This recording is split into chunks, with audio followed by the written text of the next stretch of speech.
Renenutet, also known as Termithes. Renenutet.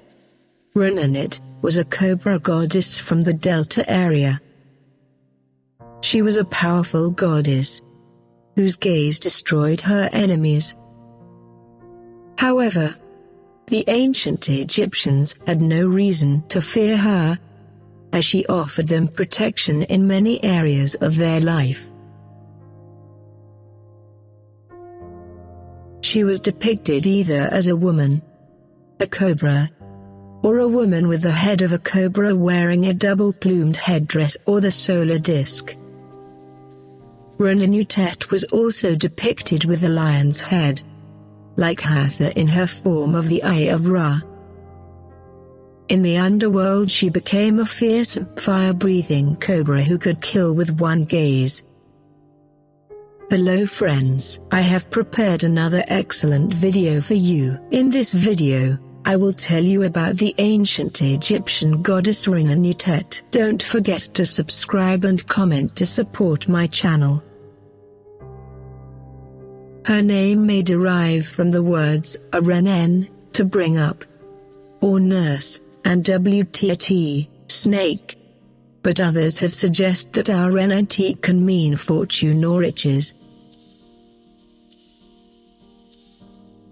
A further possibility is that the first syllable is Ren, translated as name. This would certainly fit with her role in naming children. But those who support this view tend to translate her name as she who is in the name, which doesn't actually fit the rest of the hieroglyphs.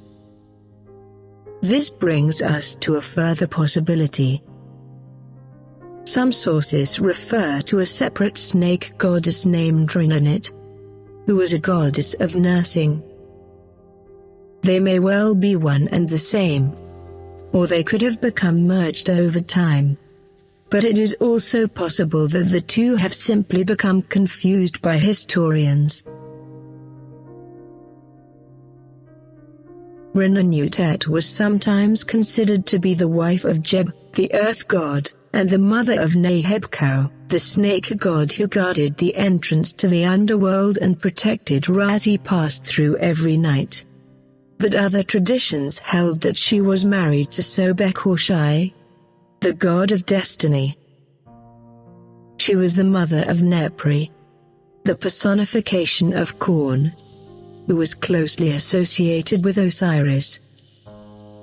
However, as an example of perfect motherhood, she was merged with Isis, Osiris's wife, as Izermithis or Thermithis.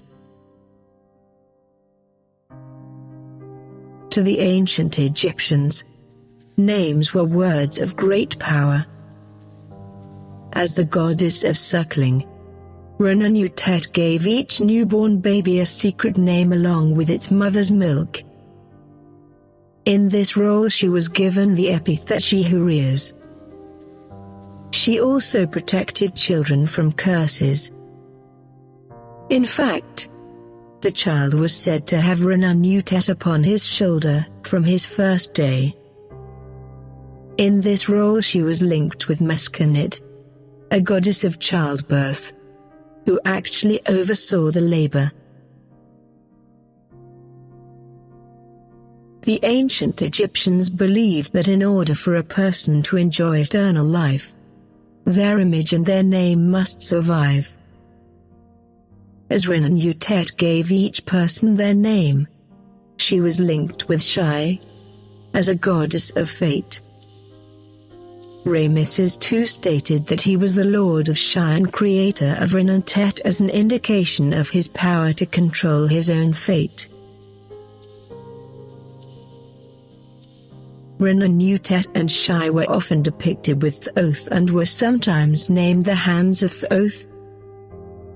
In the Litany of Re, New Kingdom, she appears in the underworld as the Lady of Justification, associating her with the goddess Mat.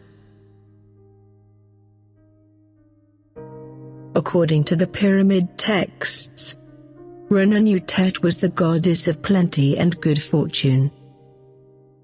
Snakes were often seen in the fields around harvest time, hunting the rodents who would threaten the crop.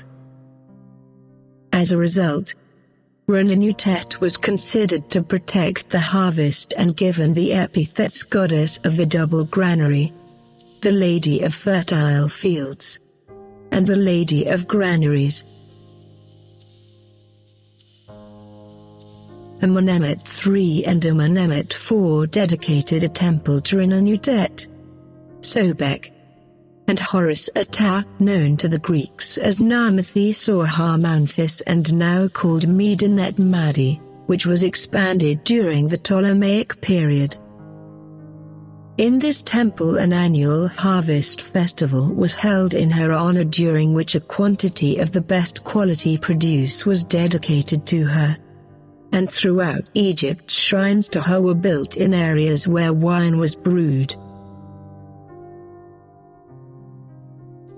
Renenutet was also linked to the coming of the inundation and by the later period presided over the 8th month of the ancient Egyptian calendar known to us by the Greek name Parmutit.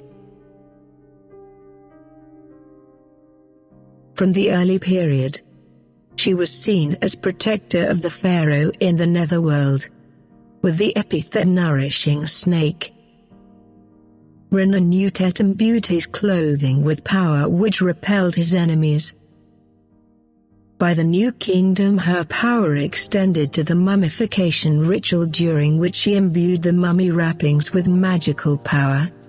And in the Ptolemaic period this role was honored with the epithet the Lady of the Robes.